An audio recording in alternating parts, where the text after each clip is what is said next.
때가 있나니 라는 제목으로 함께 말씀을 나누겠습니다. 저는 조립하는 걸 좋아합니다. 어렸을 때는 레고 블록, 레고를 조립해서 함께 노는 걸 좋아했습니다. 동생과 함께 놀았는데요, 부모님을 조르고 졸라서 어렵게 부모님으로부터 레고를 받아내었고, 그것으로 동생과 정말 신나게 놀았던 기억이 있습니다. 조금 더 커서 이제 성인이 되어서는요, 건담 프라모델 조립하는 걸 좋아합니다. 비싸서 많이 하지는 못하는데요, 몇백 개의 부품을 조립하고요, 쌀알보다 작은 부품들을 하나하나 조립하고 그것을 완성해 가면서 즐기는 기쁨은 정말 생각보다 큽니다. 신혼 때요, 아내와 싸움을 하면 아내와 말하는 게 어색하잖아요. 그럴 때 이 프라모델 하나 사서 집중하면 한 2박 3일은 이걸로 그냥 아무것도 하지 않고 그냥 이거에만 집중할 수 있으니까 이거 하나 사가지고 열심히 조립했었던 기억이 있습니다. 근데 저만 좋아하는 건 아마 아닐 겁니다. 이걸 이렇게 무언가를 조립하고 하나하나 끼워 맞추는 걸 분명히 많은 분들이 다 좋아하실 것 같습니다. 그런데요, 우리의 삶이 이런 것과 조금 비슷합니다. 우리의 삶은 무언가 하나하나 조각조각을 끼워 맞추고 꿰어 맞추는 것과 비슷한 것 같습니다. 우리의 삶은요, 전부 맞물려 있어서 우리 개인의 이야기를 구성하는 많은 조각들, 우리의 이야기는요, 이런 이야기, 다른 이야기, 저 이야기, 다른 사람들과의 이야기, 이야기들의 조각들이 조각난 것들이 딱 모여져 있는 것이 우리의 삶입니다. 사람, 환경, 사건, 시간, 장소 등 우리의 삶 가운데 여러 가지 한 가지 조각으로 우리의 삶 가운데 채워져 있습니다. 종종 빠뜨린 조각이 있고요, 빠뜨린 조각 때문에 애를 먹고 곤란해하고 힘겨워하기도 합니다. 또한 우리가 빠뜨린 조각의 의미를 나중에서야 깨닫고 이게 이런 의미였구나 깨달을 때도 있습니다. 그리고요, 또 어떤 조각이 제자리에 딱 맞아 들어갈 때, 내 인생의 어떤 조각이 무언가로 인해 완성될 때 엄청난 기쁨과 만족은 무엇과 비교할 수 있겠습니까? 얼마 전에 아이의 장난감을 한 가지 조립할 때가 있었습니다. 그런데 장난감은 그렇게 레고처럼 부품이 많지도 않았어요. 그런데 장난감에는 설명서가 들어있지 않았습니다. 설명서 없는 이 장난감을 조립하는 게 얼마나 힘들었는지 모르겠습니다. 대략 한 10개 정도 조각이 되나? 15개 정도 되나? 그거 가지고 이리 조립해보고 저리 조립해보고 씨름했습니다. 설명서가 있느냐 없느냐의 차이는 무언가를 조립할 때 잘할 수 있느냐 없느냐 큰 차이가 있습니다. 우리의 문제가 여기 있는 것 같아요. 우리의 삶이 한 조각으로 나눠져 있는 그런 블록 같은데 설명서가 있다면 얼마나 좋을까요? 우리의 삶에는 자세하게 설명된 조립 설명서가 없다는 게 문제가 여기 있습니다. 우리 손에는 낱개의 조각들이 들려져 있고, 하나님은 성경을 통해 그것은 이런 조각이다라고 우리에게 설명해 주셨지만 그것만으로는 우리는 늘 부족하다 여기죠. 그렇게 하나님, 이게 진짜 맞나요? 하나님, 내 삶의 조각들이 이렇게 조각 나눠져 있는데 이 조각들은 언제 완성되는 겁니까? 하나님께 질문하고 구하고 하나님께 요구하죠. 이것이 우리의 모습이지 않을까 싶습니다.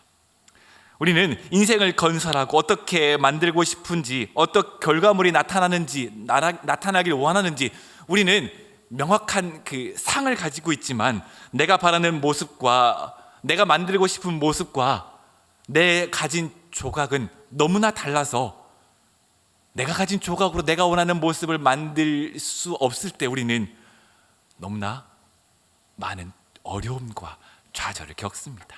이때 우리는, 그렇다면 성경은 우리의 삶을 전체적인 설명하고 있는 이 성경은 우리에게 무엇이라 말하고 있는지 한번 잘 살펴보아야 하지 않을까요?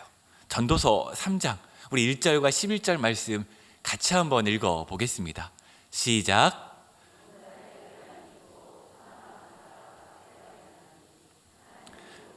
지으시되 때를 따라 아름답게 하셨고 또 사람들에게는 영원을 사모하는 마음을 주셨느니라. 그러나 하나님이 하시는 일의 시종을 사람으로 측량할 수 없게 하셨도다. 아멘. 전도서는 두 가지 사실을 우리에게 명확하게 이야기하고 있습니다.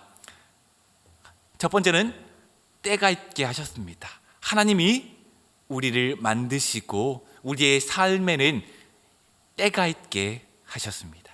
그리고 두 번째로는요, 우리는 이 시간이라는 한계에 갇혀 있지만, 우리는 하나님의 피조물이지만 하나님은 창조주로 시간의 한계에 갇혀져 있는 분이 아니다라고 오늘 본문 말씀은 우리에게 이야기를 합니다. 하나님은 우리를 만드신 창조주입니다. 그렇게 우리는 모두 나 만들기 프로젝트, 내가 원하는 나 만들기 프로젝트를 가지고 우리 인생의 삶을, 구조물을 건설하고 계획하고 만들려고 하지만 우리는 건설자도 아니고 그것을 감독할 수 있는 현장, 소장도 아닙니다. 우리는 각자의 삶의 이야기를, 그 조각을 가지고 삶의 이야기를 써내려가지만 우리는 우리의 삶의 이야기를 써내려가는 주요 저자가 아닙니다. 그렇기에 인생은 복잡하여 좋은 시기와 힘든 시기, 그걸로 가득하고 전반적인 생활 방식의 선택과 결정에 종종 필요한 그 결정적인 키포인트는 왜 그렇게 나를 비껴가는 것 같은지요. 그래서 내가 뭔가 원하는 내 삶의 모습을 만들려고 할 때 항상 실패하고 있습니다. 그럴 때 우리는 삶의 무게로 인해서, 내 뜻대로 내 삶이 되지 않음으로 인해서 힘겨워할 때 우리는 그 모든 것에서 빠져나와 독립적으로 살고 싶어 하죠. 그 어려운 관계 속에서, 그 조각조각 나인 그 관계 속에서 나는 이 관계들에 있지 않고 나는 좀 나 혼자, 나 따로 독립돼서 살고 싶어 라고 이야기를 하지만 우리의 삶은 그렇게 남들과의 관계에서 쏙 빼서 나 혼자만 살래 라고 할 수 있을 만한 단순한 삶이 결코 아닙니다. 우리의 삶의 인생은요, 남들과의 관계에 있어서 정해집니다. 내가 태어난 날, 다른 사람의 딸과 아들로 태어난 날, 그날을 우리는 생일이라 말하죠. 그리고 내가 사랑하는 부모님이 돌아가신 날, 우리는 그날을 기억하며 부모님과의 관계를 추억하며 살아가죠. 이렇게 우리는 무언가 내가 나로 존재할 때 나 스스로 존재하는 게 아니라 다른 사람들과의 관계에 얽혀 있어서 우리는 그 가운데 나로 존재하는 겁니다. 하나님이, 이것이 바로 하나님이 주시는 때이죠. 하나님이 주시는 우리의 삶의 고비, 삶의 계절이죠. 우리는 나 스스로 독립되어서 내 스스로 내 삶을 이끌어가는 것처럼 느낄 수 있지만 실제로 우리의 삶의 주인은 하나님이십니다. 우리의 삶은 내 뜻대로 되지 않는 것들로 가득합니다. 죽음, 눈물, 전쟁, 병, 아픔, 기쁨, 그 모든 것들 우리의 삶에 우리의 때가 있다 말하지만 이 모든 것들은 내가 조율하고 내가 통제하며 내가 원하는 때에 이것을 할 수 있지 못합니다. 매일매일 책임감 있는 결정을 하지만 인생에 있어서 이 모든 것들은 우리의 손에서 벗어납니다. 우리는 이렇게 결심할 수 있습니다. 오늘 내가 30분 동안 슬퍼하고 나는 이제 더 이상 슬퍼하지 않을 거야. 멋진 사람을 만나서 즐거워할 거며 나는 몇 년 뒤에는 아주 성공적인 삶을 살아갈 거야. 이렇게 계획할 수 있지만 실제로 우리의 삶은 이렇게 되진 않습니다. 저는 딸 둘을 키우는데요, 종종 저희 두 딸이 제게 불만을 표합니다. 아빠, 나 왜 씻어야 돼? 아빠, 내가 왜 밥을 먹어야 돼? 아빠, 내가 왜 잠을 자야 해? 아빠, 왜 내가 아빠를 따라가야 해? 이 3살 된 딸이, 이제 4살이죠. 4살 된 딸이 종종 저에게 투정을 부립니다. 아이들은 자기가 이해하지 못하는 목표를 위해서 엄마 아빠가 자기를 위해 수고하고 애쓰고 노력하고 있는다는 사실을 그렇게 중요하게 생각하지 않는 것 같아요. 특별히 우리 둘째 아이만 봐도 그렇죠. 이 아이들은요, 전 무엇을 먹을지, 무엇을 입을지, 내가 언제 가서 잠을 자는 것이 좋은지, 아이들은 그런 것에 대한 큰 관심이 없고 그저 자기가 하고 싶은 것에만 관심이 있습니다. 아빠가 달달한 사탕을 줄 때 최고의 아빠고요, 아빠가 달달한 사탕과 아이스크림을 줄 때 아빠 최고, 이 쌍따봉과 하트를 받습니다. 그런데요, 부모로서 이 아이에게 그렇게만 해줄 수는 없습니다. 아이가 어떻게 자라야 할지 부모로서 허락해야 될 것, 그리고 가지 말아야 할 것, 부모는 이 아이가 성장할 수 있도록 그 작은 틀을 제공해 주는 것이 부모로서 해야 할 역할이지 않을까요? 아이들은 자기에게 최고의 안전과 최상의 적절한 그 자유와 그 권리를 제공해 주기 위해 부모가 애쓰고 노력한다는 사실을 어쩌다 한 번씩 깨닫고요, 항상 잊어버리고 삽니다. 그리고 아이들은 그 부모라는 그 틀 속에서 즐거워하고 기뻐하며 살죠.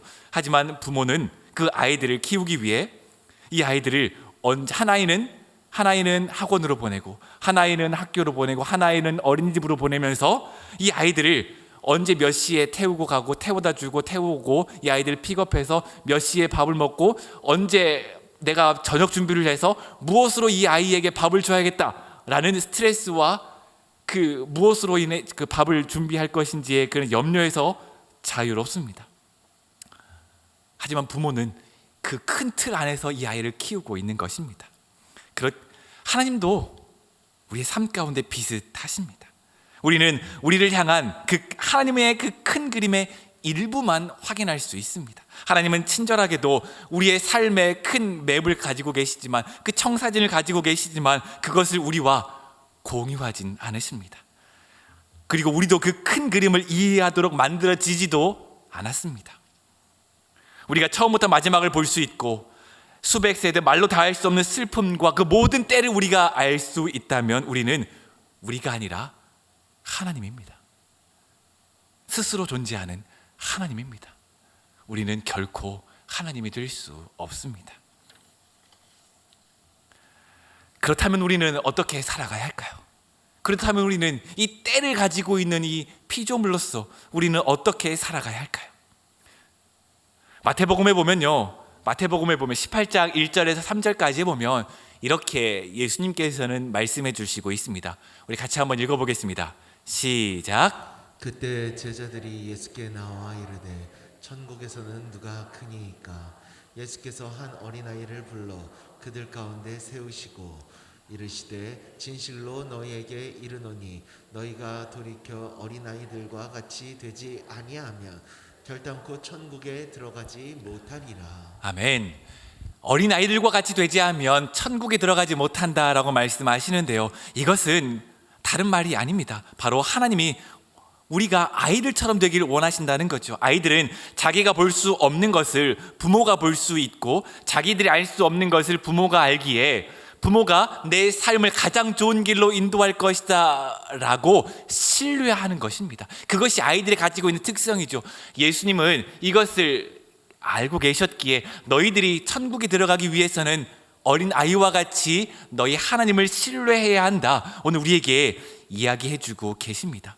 하나님은 우리의 아버지이시기에 가장 좋은 길로 우리를 인도하십니다. 내가 이해할 수 없을지라도, 내가 받아들일 수 없을지라도 하나님은 우리를 가장 좋은 길로 인도하십니다. 그것이 우리가 취해야 할 삶의 방향입니다. 우리는 종종 내 삶의 이야기 가운데 여러 가지 부품들, 완성되지 못한 부품들을 손에 들고 아파합니다. 내 삶의 이야기에는요, 조각난 그 등장인물, 거슬리는 방해물, 그리고 해결되지 않는 갈등, 그 조각들이 우리의 삶 가운데 있기에 우리는 이 해결되지 않는 조각으로 말미암아 우리의 삶을 아파하고 애통해하며 어쩔 줄 몰라 하는 것이 우리의 삶이죠. 하지만요, 하나님께서는 그 모든 것들을, 우리의 삶에 있는 그 조각들을 찾아내시고요, 그 조각들을 가장 좋은 것으로 우리의 삶 가운데 완성해 주십니다.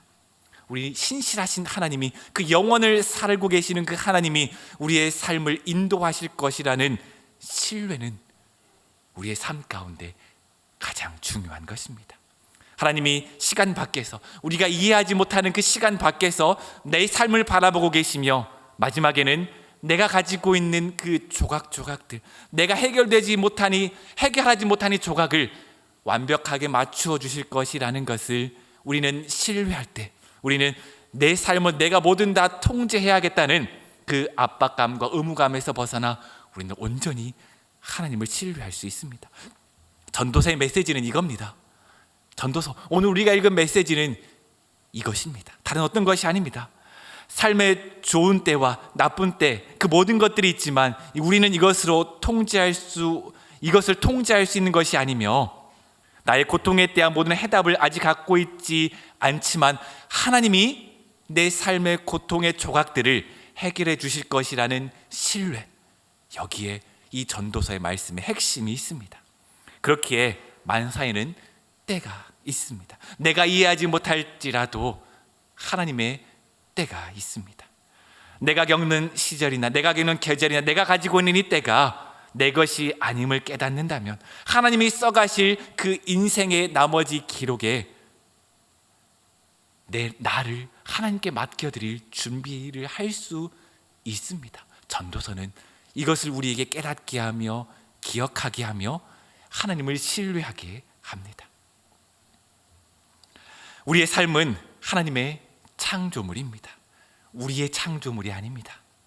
우리에게 주어진 인생의 모든 조각이 우리에게 있고, 만사는 왔다가 가고 모든 것을 내가 통제할 수 있지 않습니다.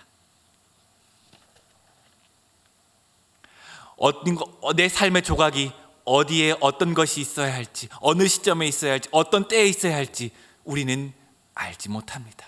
하지만 하나님은 알고 계십니다. 이것이 우리가 하나님께 드려야 할 우리의 믿음의 실체입니다. 작년과 올해 제가 묵상했었던 주제가 한 가지 있습니다. 그것은 바로 나이듦이었습니다. 나이듦.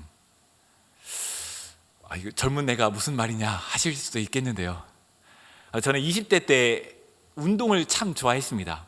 이렇게 보여도요, 제가 농구를 꽤 합니다. 20대 때 한 3시간 혹은 4시간을 열심히 뛰어다녀도요, 멀쩡했습니다. 저를 아는 그 20대 때 학창을 알고 있는 그 주변 동료 목사님들은 물어보시면, 조약들 목사가 어땠냐라고 물어보시면 아마 운동장에서만 열심히 활력 있게 놀았던 사람으로 아마 기억할 겁니다. 그런데요, 얼마 전에 한 2-3년 전인가 친구를 만나서 진짜 농구장에서 농구를 했는데요, 이게 웬일입니까? 10분만 뛰었는데 숨이 헥헥대고 다리가 천근만근 무거워지면서 때려 죽어도 못 뛰겠더라고요. 그리고 요즘 들어서 거울을 볼 때마다 왜 이렇게 이마가 넓어지지? 이게 거울을 볼 때마다 이렇게 좀 안타까워합니다. 한마디로 저 이제 40대가 됐는데요, 저만 해도 옛날엔 안 그랬는데 왜 요즘 옛날과는 좀 달라졌네? 옛날에는 이렇지 않았는데 왜 요즘은 이렇지? 저만 해도 이렇습니다. 여러분들에게 누가 이렇게 이야기한다면 어떠실까요? 여러분, 당신 요새 나이 들어 보이네. 요새 흰머리가 많이 들었어. 요새 눈가에 주름이 좀 많이 생겼네? 라고 말하면 어떤 느낌이 드실까요? 아마 그런 말하지 말라고 정색하는 사람이 있고, 어떤 사람은 그래, 내가 좀 나이가 들어 보였어? 내가 좀 그래, 나이가 들어가는구나 라고 기분 좋게 받아들이고 넘기는 사람도 있을 것입니다. 근데 대부분요, 우리가 늙어지고 연약해지고 나이가 들어가는 것에 대해서 거부감을 가집니다. 어디서 그런 얘기를 하냐면, 내 요새 화장품 좋은 거 쓰고 있는데 내가 요새 피부 요새 어떻냐고, 이거 좀 나이가 좀 들어 보이지 좀 주름이 없어진 것 같지 않냐고. 우리 이야기 그렇게 하지 않나요? 집에서 이렇게 좀 화장품 이렇게 떠돌아 바르면서 링클 프리 이렇게 주름 개선 화장품 이렇게 눈 주변 이렇게 입 주변 이렇게 바르고 계시잖아요. 나이가 드는 건요, 죽음을 향한 두려움이 섞여 있기 때문입니다. 혹은 죽음 직전에 우리가 연약해지면서 경험해야 할 상황과 고통들 때문입니다. 나는 죽음이 두렵지 않아? 라고 말할지도 모르겠지만 우리는 어느 누구도 늙고 싶어하고 죽고 싶어하지는 않습니다. 나이가 들어가는 것에 대해서 우리가 함께, 그렇다면 하나님이 때를 정해 주셨다고 하는데 우리는 나이가 들어갑니다. 그렇다면 나이가 들어갈 때 우리가 어떻게 생각하고 어떻게 현재를 바라보고 살아가야 할지 함께 생각해 보면 좋겠습니다. 우리가 인생에는요, 절정기가 있고 쇠퇴기, 침체기 있다 말하죠. 젊고 아름다운 그 활력이 넘치는 시기가 모두에게 있었습니다. 그리고 우리는 모두 여전히 젊은 날을 그리워하고 동경합니다. 옛날이 지나갔음을 슬퍼하고 오늘이 예전과 같지 않음 때문에 애통하며 자신의 삶을 동정하죠. 예전에 비해 현재의 줄어든 지갑의 얇기, 몸의 연약함, 그것 때문에 좌절하고 낙심합니다. 이처럼 우리가 나이가 들어가고 인생의 후반 즈음에 들어가면 우리가 빠지는 함정이 있는데요, 에휴, 다 늙었어 라는 함정이죠. 이제 늙었어, 나는 늙었어 라는 함정입니다. 이렇게 많은 세월 나는 젊음을 보냈고 이제 인생의 후반부를 살고 있으니 나는 변화하기에는 글렀다라는 마음이죠. 뭘 해도 좋아질 희망이 없기에 다른 사람의 말을 들을 이유도, 무엇인가를 배울 이유도, 다른 사람의 삶의 이야기에 귀를 기울일 이유도 없다라는 이야기입니다. 이런 마음이 우리의 마음속에 있으면요, 우리 마음은 딱딱하게 굳어집니다. 딱딱하게 굳어진 마음에는요, 생명이 자라고 열매가 맺히기 어려운 땅으로 우리의 삶은 변해갑니다. 노년기의 삶은 두 가지의 가능성이 있다 말하죠. 인생을 한 발 떨어져서 관찰하기에 우리의 영성이 좋아지고 깊어질 수 있다라는 이야기와 마음이 굳어지고 고집스러워진다라는 이야기죠. 여러분의 때는 어떻습니까?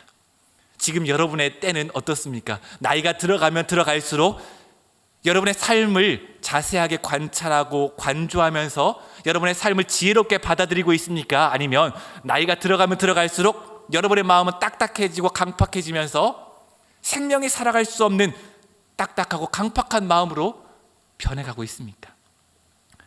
세월은 변해갈 수 없습니다. 피해갈 수 없습니다. 나이는 먹어갑니다. 테이블 위에, 식탁 위에, 선반 위에 약병은 차곡차곡 많아집니다.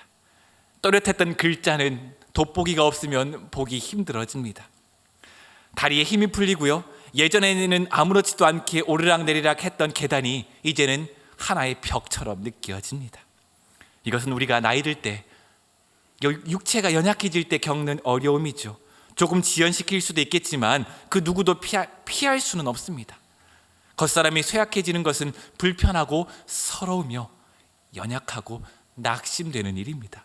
하지만 우리는 우리의 겉사람으로만 살아가진 않습니다. 고린도후서 4장 16절에 보니까요, 이렇게 이야기합니다. 우리 같이 한번 읽어보겠습니다.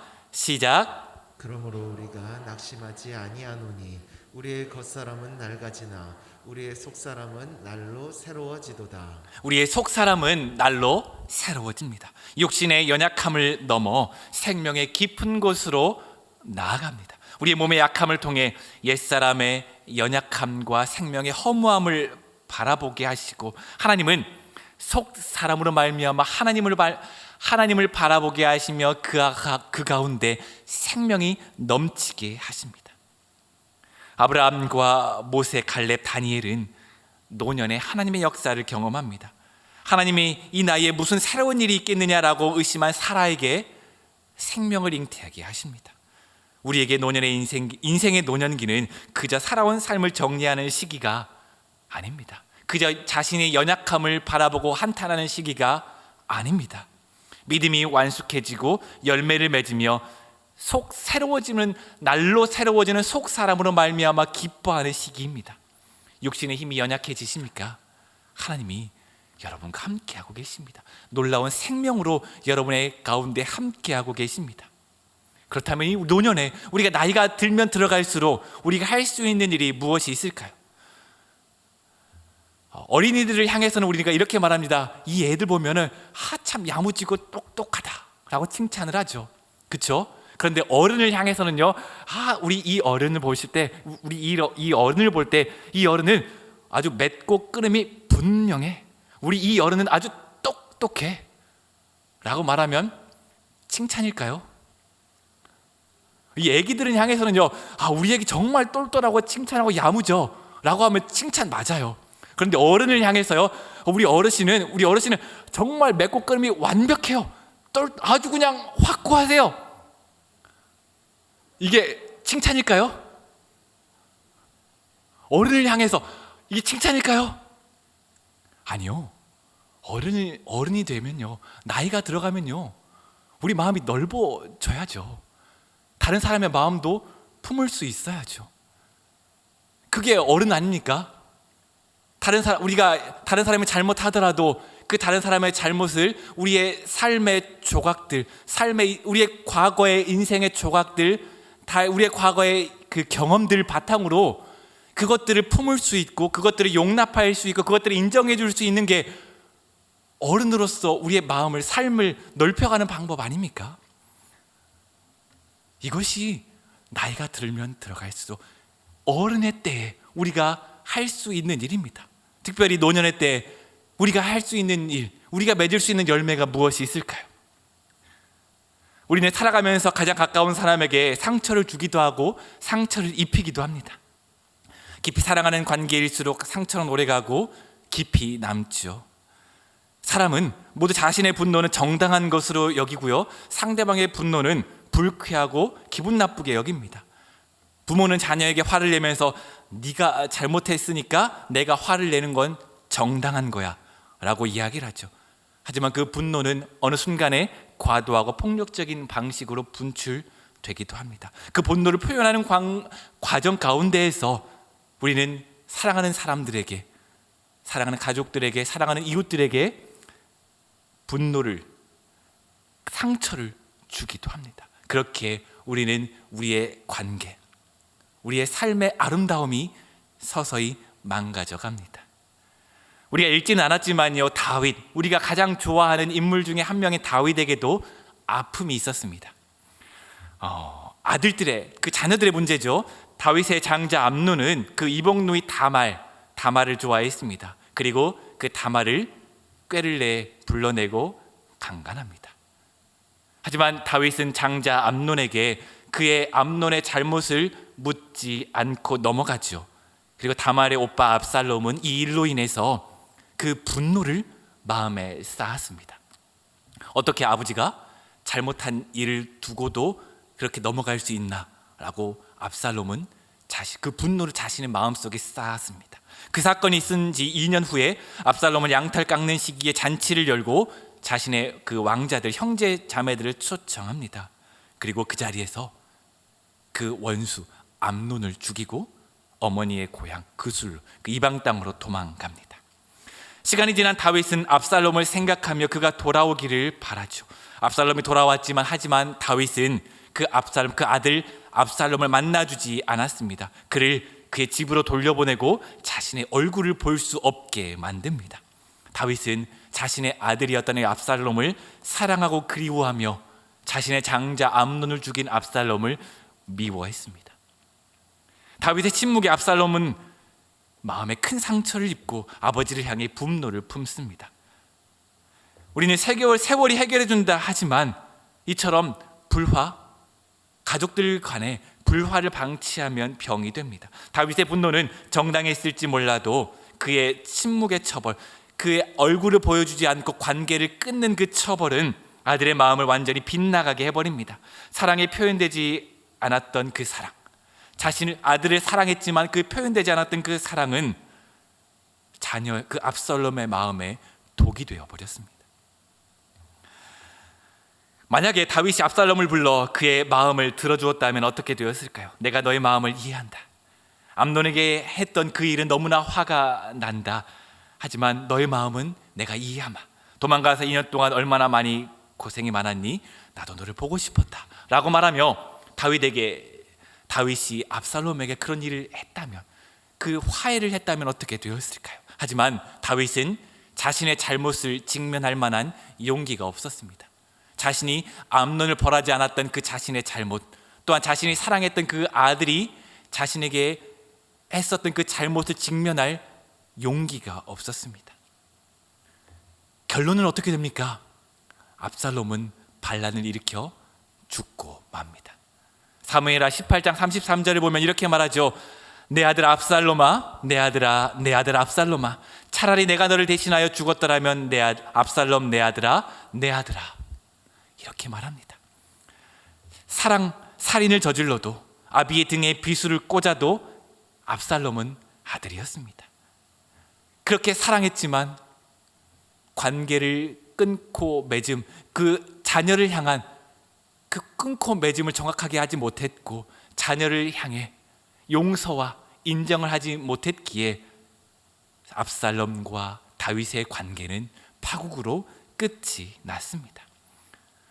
우리도 우리의 관계에서 이런 파국으로 끝나는 관계가 생길지도 모르겠습니다.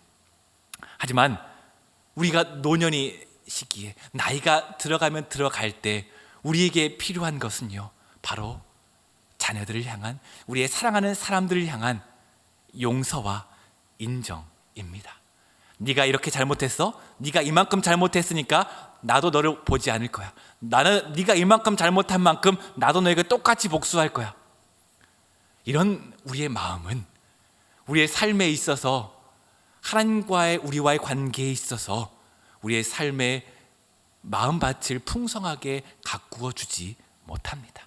우리가 나이가 들어가면 들어갈수록, 우리가 하나님의 앞에 날마다 새 사람을 입고 살아간다면 우리의 마음밭을 아름답고 부드러운 밭으로 가꾸어 가야 하지 않을까요? 노년에 우리가 나이가 들어갈 때 우리는 다른 사람을 향한 인정과, 다른 사람을 향한 용서와, 다른 사람을 향한 사랑의 마음을 우리 마음 가운데 품고 살아가야 합니다.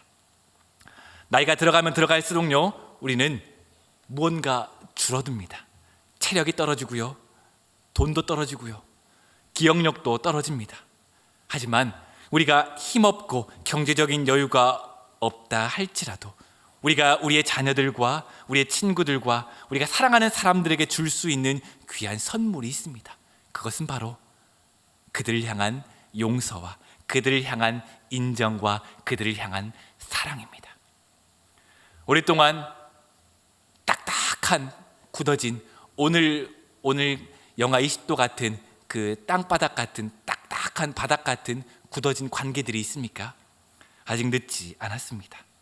시비, 네가 이만큼 잘못했으니까 내가 이만큼 복수하는 게 당연해. 시시비비를 가리지 말고 그들의 깊은 곳에 아픔을 읽어 주십시오. 내가 너의 사랑하는 사람이다, 인정해 주십시오. 너는 언제까지나 귀한 사람이다, 인정해 주시고 말해 주십시오. 너는 언제까지나 내 사랑하는 사람이다 말해 주시고 내가 너를 기뻐한다 이야기해 주십시오. 우리에게는 이런 용기가 필요합니다. 나이가 들어가십니까? 우리가 나이가 들어갈 때 우리가 가져야 할 것은 바로 이런 용기입니다. 용기. 내 잘못을 바라보고 내 아픔과 어려움을 바라볼 수 있는 용기. 그 용기를 가지고 우리가 하나님의 사랑을 우리 마음 가운데 풍성하게 생명을 싹 틔운다면 우리는 상대방과의 그 꽁꽁 얼어붙은 관계를 하나님과의 관계 안에서 아름다운 관계로, 생명의 관계로 이어갈 수 있습니다.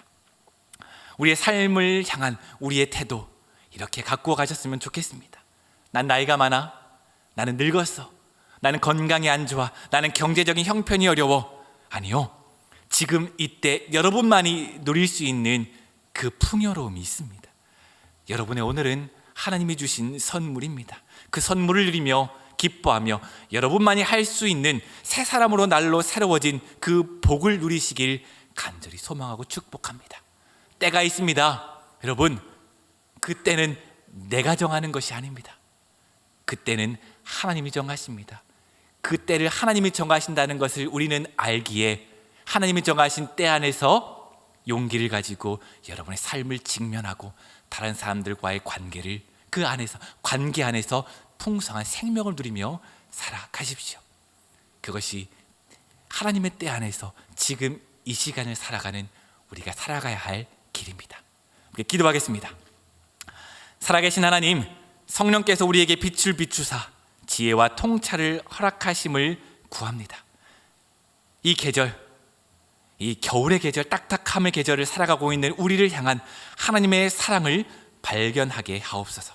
하나님의 신실하심을 발견하게 하옵소서. 우리 신뢰가, 우리의 인생함의 복잡함과 혼란 가운데에서 하나님을 바라보게 하옵소서. 그래서 지나간 계절의 아름다움을 그리워하며 살아가는 것이 아니라 지금 오늘을 바라보고 이것으로 말미암아 기뻐하며 지금 하나님이 내게 주신 때로 말미암아 기뻐할 수 있는 믿음을 허락하옵소서. 모든 말씀 예수님의 이름으로 기도합니다. 아멘.